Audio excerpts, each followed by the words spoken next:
والا وقت جو ہے یہ تقاریروں کو یاد نہیں رکھے گا، ہمارے عملی اقدامات کو یاد رکھے گا۔ پاکستان کو اسلام کا قلعہ کہنے والے کہ یہ اسلام کا قلعہ ہے، کہ فلسطین کے حوالے سے پاکستان کی جو پالیسی ہے وہ ان ریئلسٹک رہی ہے، ریٹوریکل رہی ہے، لفاظی پر مبنی رہی ہے، اور یہ بھی لفظی خدمت ہوگی۔ قرارداد آ گئی اور قرارداد میں ہم نے کنڈیم کیا۔ کیا عملی طور پر اگر ہم فلسطینیوں کے لیے ایک اکاؤنٹ تک نہیں کھول سکتے ہیں، اب یہاں ہم قرارداد تو پاس کر لیں گے، لکھ لیں گے کہ جی اس ایوان نے جو ہے اس پہ انتہائی افسوس کا اظہار کیا۔ ہمیں یہ بھی ادراک ہے نا، وہاں لوگ راتوں کو بھی نہیں سوتے ہیں کیونکہ بموں کی گنگرج ہے، اسپتال ملیامیٹ ہیں، اسکولیں، کالجز، درسگاہیں، وہ وہاں پہ ملبے کا یہ منظر پیش کر رہے ہیں۔ بحیثیت ایک ملک کے ہم کشمیر کو بھی بھولتے جا رہے ہیں۔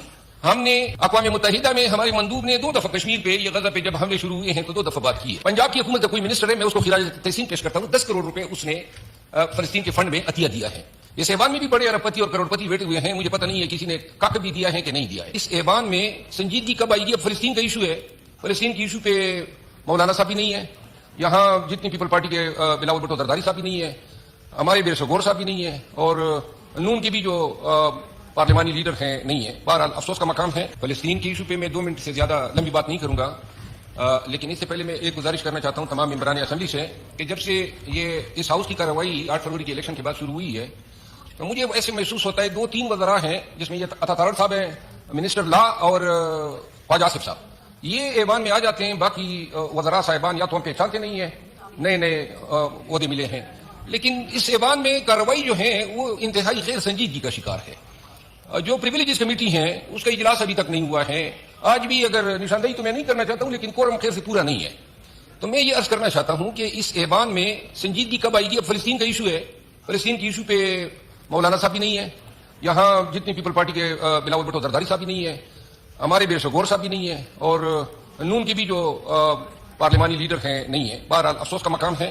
فلسطین کے حوالے سے اتنی لمبی تھوڑی بات تو نہیں کروں گا جو دیگر محترم مقررین نے بات کی، اتنی میں عرض کرنا چاہتا ہوں کہ فلسطین کے حوالے سے پاکستان کی جو پالیسی ہے وہ ان ریئلسٹک رہی ہے، ریٹوریکل رہی ہے، لفاظی پر مبنی رہی ہے، اور غزہ میں فلسطینیوں پہ جو مظالم ڈائے جا رہے ہیں اس حوالے سے میں ایک چھوٹی سی مثال دینا چاہتا ہوں۔ فلسطین کی ایک ہیومن رائٹ آرگنائزیشن نے مجھ سے رجوع کیا کہ جو فلسطینی پاکستان میں اور بالخصوص اسلام آباد، پیریفری میں اور پنڈی میں آباد ہے، ان کی ریہیبلیٹیشن کے لیے ایک NGO جو فلسطینی NGO ہیں وہ یہاں پہ کام کرنا چاہتی ہیں، اور جس کے لیے پاکستان کے کسی بینک میں جو ہے اکاؤنٹ ان کے لیے کھولنا ہے۔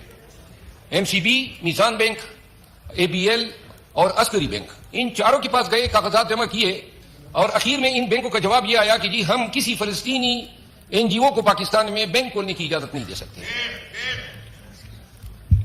اب یہاں ہم قرارداد تو پاس کر لیں گے، لکھ لیں گے کہ جی اس ایوان نے جو ہے اس پہ انتہائی افسوس کا اظہار کیا۔ ہمیں یہ بھی ادراک ہے نا، وہاں لوگ راتوں کو بھی نہیں سوتے ہیں کیونکہ بموں کی گنگرج ہیں، اسپتال ملیامیٹ ہیں، اسکولیں، کالجز، درسگاہیں، وہ وہاں پہ ملبے کا یہ منظر پیش کر رہے ہیں۔ بحیثیت ایک ملک کے ہم کشمیر کو بھی بھولتے جا رہے ہیں، اور یہ بھی لفظی خدمت ہوگی۔ قرارداد آ گئی اور قرارداد میں ہم نے کنڈیم کیا۔ کیا عملی طور پر اگر ہم فلسطینیوں کے لیے ایک اکاؤنٹ تک نہیں کھول سکتے ہیں؟ ہم نے اقوام متحدہ میں ہمارے مندوب نے 2 دفعہ کشمیر پہ یہ غزہ پہ جب حملے شروع ہوئے ہیں تو 2 دفعہ بات کی ہے۔